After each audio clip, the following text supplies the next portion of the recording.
మీ ఎలాంటి వ్యాపార ప్రకటనలకైనా వెంటనే మా ఛానల్ సంప్రదించండి. ప్రస్తుతం మనతో పాటు ప్రముఖ ఆధ్యాత్మికవేత్త, జ్యోతిష వాస్తు పండితులు, లలితాదేవి ఉపాసకులు బ్రహ్మశ్రీ నానాజీ పట్నాయక్ గారు ఉన్నారు. గురుగారితో మాట్లాడదాం. నమస్కారం గురుగారు. శ్రీమాత్రే నమః. గురుగారు, మే నెల ఓవరాల్ గా కుంభరాశి వాళ్ళకి ఎలాంటి అదృష్టం రాబోతుంది ఈ మాసం? వీళ్ళు ఎలాంటి జాగ్రత్తలు తీసుకుంటే ఈ మాసం వీళ్ళకి కలిసి వస్తుంది అంటారు? మే నెలలో మనం గనక గ్రహస్థితులు చూసుకుంటే వీళ్ళకి 2వ స్థానంలో శని. సర్వసాధారణంగా ఏంటంటే ఏలినాటి శని నడుస్తుంది అనే ఒక చిన్న ఉంటుంది. కానీ నేను ఒకటే చెప్తాను, ప్రతి జాతకుడికి ఒక 60 ఏళ్ళు పైబడి బతికాడు అంటే 3 సార్లు వస్తుందండి ఏలినాటి శని. 3 సార్లు అర్ధాష్టమ శని వస్తుంది, 3 సార్లు అష్టమ శని వస్తుంది ప్రతి ఒక్కరికి కూడా. నువ్వు ఏలినాటి శనిలో మొత్తం మనిషి ఎందుకు పనికి రాకుండా పోయేటట్టయితే భూమి మీద ఉన్న ప్రతి ఒక్కటి ఎందుకు పనికి రాకుండా పోవాలి, అవునా కదా? మరి కొంతమంది బాగానే ఉన్నారుగా. 12 రాసుల్లో వీడు ఖచ్చితంగా 3 సార్లు వచ్చే ఉంటుంది కదా.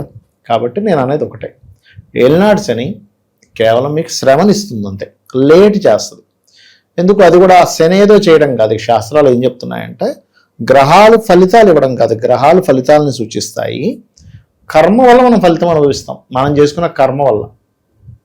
మనం పూర్వజంలో ఎవరిని ఏదో చేసాం, ఆ కర్మ ఇంకో రూపంలో మనకు వస్తుంది. కాబట్టి మన కర్మల్ని మార్చుకునే ప్రక్రియ మన మైండ్లోకి రావాలి. ఓకే, ఇలా ఉంది కదా, ఇలా ఉంది కదా. ఇది ఇప్పుడు వీళ్ళకి ఏంటంటే 2వ స్థానంలో శని ఉన్నాడు. ఇది ఎక్కడున్నాడు? ధనస్థానం మీద ఉన్నాడు. దాంతోపాటు కుజుడు కూడా వెళ్తున్నాడు. వీళ్ళిద్దరు 12వ తేదీ వరకు కుజుడు కలిసి ఉంటాడు. 12వ తేదీకి మేషంలోకి వెళ్ళిపోతాడు శని. అంటే 12th తర్వాత వీళ్ళకి కొంచెం రిలీఫ్ అనేటువంటిది వస్తుంది.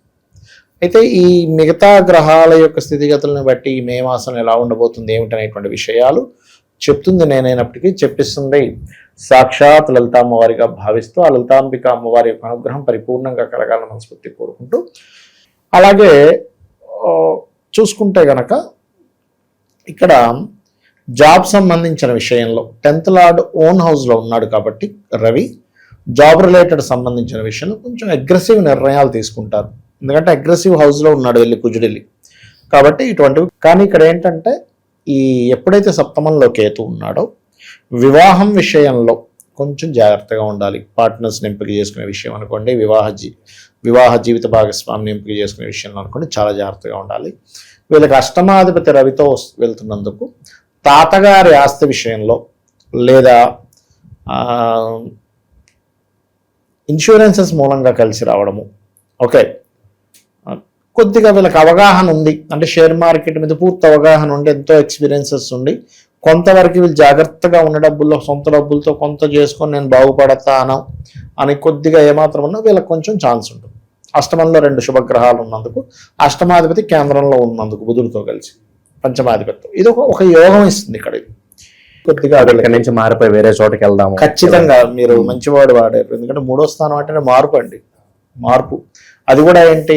కోపంతో వచ్చిన మార్పు. మరి ఏమన్నా మిస్ఫైర్ అవుతుందంటారా మార్పు? ఏదన్నా కొంచెం ఛాన్స్ ఉంది, బట్ డోంట్ వరీ, ఏం కాదు. అంటే నేను అనేది ఏంటంటే ఇప్పుడు మార్పు వల్ల 3 విషయాలు జరుగుతాయండి ఎప్పుడు కూడా మనిషికి. మంచి జరగడం,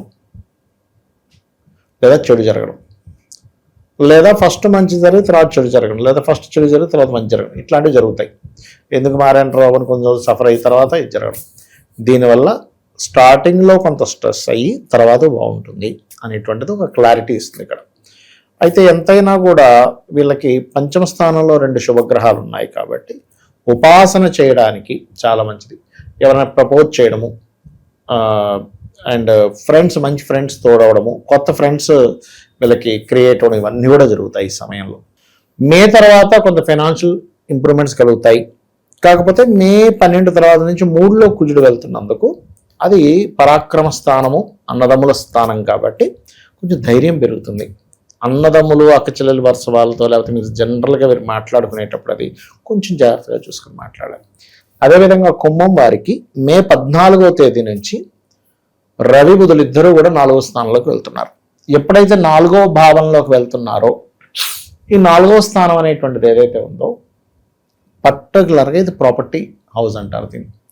కాబట్టి విద్యా విషయంలో విద్యార్థులకి ప్రాపర్టీ ఏదైనా కొనుక్కుందాం అనుకునేటువంటి వారికి కొంతవరకు ఆల్రెడీ శుక్రుడు కాలం ఇస్తాడు, మళ్ళీ రవి బుధులు కూడా ఇస్తారు. కాకపోతే ఇక్కడ రవి యొక్క రాసుల్లో కేతు ఉంటూ కేతువు యొక్క ఎనర్జీస్తో 4వ స్థానంలో ఉన్నాడు రవి. అంటే ఏమిటి, ప్రాపర్టీ కొనుక్కునే యోగాన్ని ఇస్తాడు. ఇప్పుడు ప్రాపర్టీలో ఇరుక్కోవాలంటే ఏంటంటే ఫస్ట్ కొనుక్కున్నాడు ఇరుక్కుంటాడు, ఇంట్లో కూర్చున్నాడు ఇరుక్కోడు. ఇప్పుడు మీరు ఉన్నారు, ఏ ప్రాపర్టీ కొనాలనుకోలేదు, ఏ వెహికల్ కొనుక్కోవాలనుకోలేదు అనుకోండి, మీరు ఇరుక్కునేది ఏముంటుంది అక్కడ, కొనాలనుకున్నాడు ఇరుక్కుంటాడు కదా. ఇక్కడ మన జ్యోతిష్ శాస్త్రంలో జాతకం ఎందుకుంది అంటే, నువ్వు ఈ పని చేద్దాం అనుకుంటున్నావు, ఈ పని మూలంగా నువ్వు లాభాన్ని పొందుతావా ఇబ్బంది పడతావా, ఈ యొక్క విషయం ముందుగా ఇన్ఫర్మేషన్ ఇచ్చే జ్యోతిష్ శాస్త్రం జాతకం. నువ్వు ఇబ్బంది పడతావు, ఏం లేదండి, సింపుల్ ఈ రూట్లో వెళ్తున్నావు, అక్కడంతా రోడ్ బ్లాక్ అండి అని ముందు ఎవరో మీకు చెప్పారనుకోండి, 10 కిలోమీటర్లు ఇలాగ మొత్తం రోడ్ బ్లాక్ సార్, ఇట్లా వెళ్ళిపోండి అని. 10 కిలోమీటర్లు కలిసి వచ్చినట్టు, రాను 10 పోను 10 20 కిలోమీటర్లు కలిసి వచ్చినట్టు. 20 కిలోమీటర్లు అంటే ఎంత పెట్రోల్, ఆల్మోస్ట్ మీకు ఒక 2-3 లీటర్ల పెట్రోల్ కలిసి వచ్చినట్టు కదా. కార్ అయితే ఒక 300 కలిసి వచ్చింది, ఒక అరగంట సేపు టైం కలిసి వచ్చింది.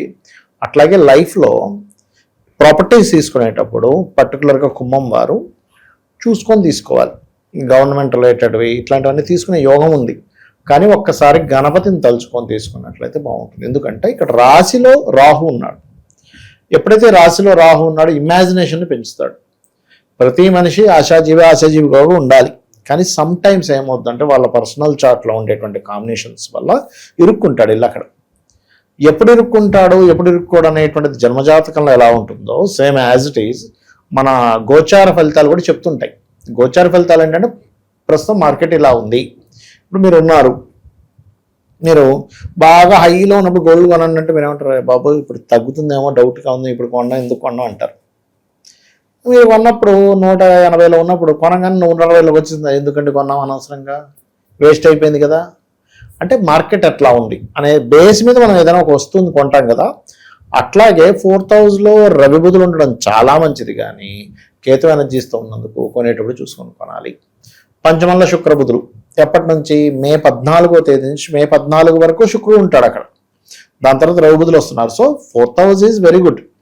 కానీ ఎప్పుడైతే శుక్ర గురువులు పంచమంలో కలుస్తున్నారో ఈ నెలలో ఆల్మోస్ట్ 14 తర్వాత సంతానం కోసం ప్రయత్నం చేసేవాళ్ళు, అందులో ముఖ్యంగా 2వ సంతానం కోసం ప్రయత్నం చేసేటువంటి వారికి చాలా చాలా బాగుంటుంది అని చెప్పొచ్చు. మనం ఒకటే సంతానం ఉందంటే 2వ సంతానం వస్తుందా లేదా అంటే టెన్షన్ పడుతూ ఉంటారు, వాళ్ళకి చాలా బాగుంటుంది.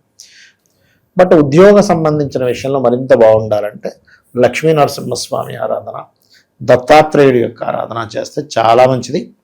వీళ్ళకి కొంచెం ఇన్వెస్ట్మెంట్స్ కూడా 12 తర్వాత చేసే ఇన్వెస్ట్మెంట్స్, 12వ తేదీ తర్వాత చేసే ఇన్వెస్ట్మెంట్స్ వల్ల కొంత లాభం అయితే ఖచ్చితంగా ఉంది. కొంచెం బీపీ లెవెల్స్ ఎక్కువగా ఉన్నవారు కొంచెం జాగ్రత్తగా ఉండాలి 2-3 వారాల్లో. ఇక్కడ కుజుడు 3లో ఉన్నప్పుడు మనిషికి తెలియకుండానే కోప స్వభావం పెరుగుతుంది, ధైర్యం పెరుగుతూ ఉంటుంది, అగ్రెసివ్ నేచర్ విపరీతంగా వస్తూ ఉంటుంది. కుజుడు ఓన్ హౌస్లోకి వెళ్ళి అగ్రెసివ్ నేచర్లో ఇస్తాడనమాట. అది ఓకే. ఓవరాల్గా ఈ నెల ఈ రాశి వాళ్ళకి ఏ విధంగా ఉండబోతుంది, ఎలాంటి జాగ్రత్తలు తీసుకోవాలి, మంచి విశ్లేషణ అందించారు సార్. ధన్యవాదాలు. శ్రీమాత్రే నమః.